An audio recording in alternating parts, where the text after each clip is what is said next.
That's right. It is the catch-up for the Surf City El Salvador Longboard Championships. And we had a glorious day today. Kaipo, Carla, Sam, Rachael Tilly, she wrote her own book today to a third world title. Let's take a look at Rachael Tilly, Carla, and her road to that world title. And what a road it was. She worked hard in each heat, giving us excellent scores as she made it all the way through to the title match, defeating Avalon Gal, that #1 seed. Amazing. She had to surf 6 times, nearly 3 hours of competitive surfing, multiple scores in the excellent range, but oh so deserved to get that third world longboard title. And she is now the queen of Sunzal. It's official. Study on that Josh Martin shape, Hoffman fabric inlay. Beautiful surfing. Had to come from behind a number of times through today. 26 waves surfed for a world title. That's a lot of waves just for a given session. So you imagine adding the pressure and the adrenaline of surfing in a competition, much less a world title. That's a lot. And she kept things fresh as well, despite the fact that she was having to impress the judges match after match. She brought these extra elements of line, of carve, of critical nose rides, and one of the key parts to her repertoire were the hang 10 she was doing today. Beautiful management of the entire length of the board, Carla.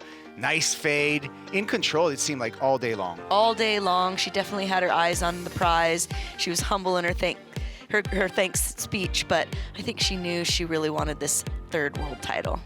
Very competitive, like you said, the long road to a world title, and a well-deserved world title for the San Clemente surfer.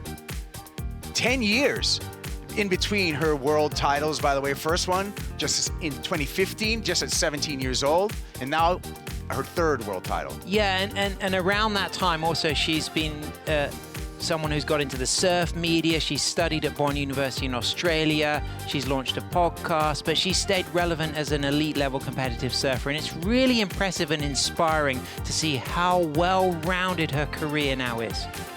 Yeah, she's definitely taking her surfing and her career in surfing to levels that are outside of just competition, and that's really what's going to give her the longevity in years to come.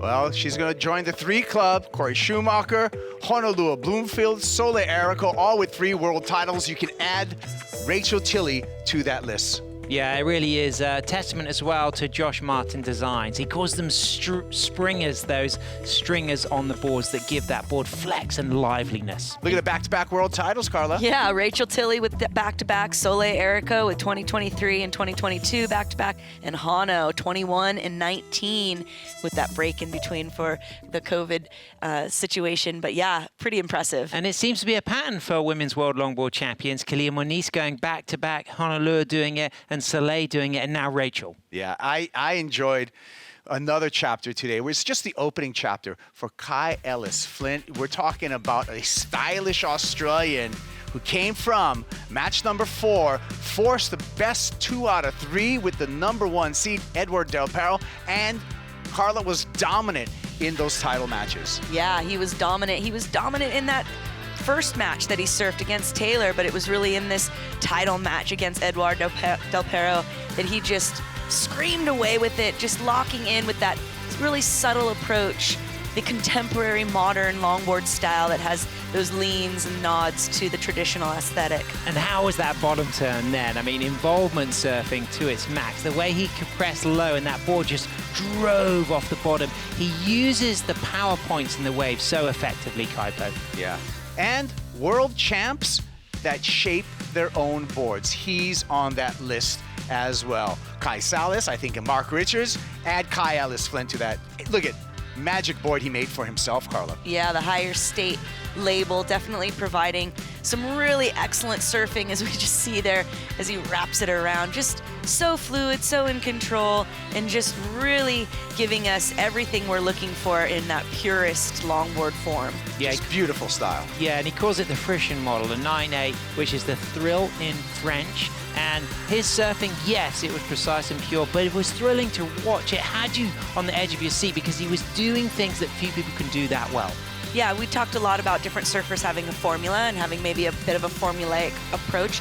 but you don't feel that from Kai. It's very in the moment. It's wherever the colors take him, and he definitely paints a beautiful canvas.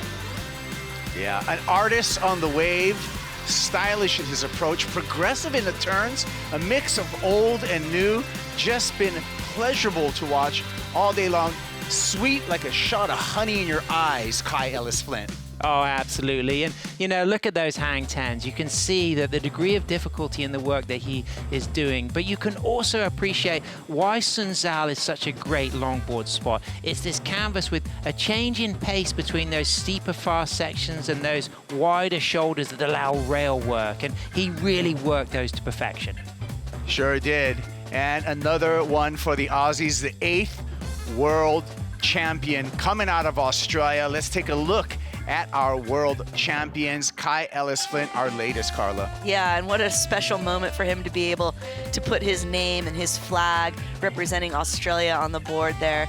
And we've got a lot of other names on that list that we may see in the future again. Yeah, and TJ was here, Sawyer was here, and the rest of those names, they have shaped contemporary longboarding, and all of them are still at the top of their game, and you'd expect Taylor to be back next year going for that 5th world longboard title. That's right, we're done here in El Salvador, but there's much more on worldsurfleague.com. November 1st, we're in the Tudor Nazare Big Wave Challenge window, as well as January 29th, the Lexus Pike Challenger. Stay tuned.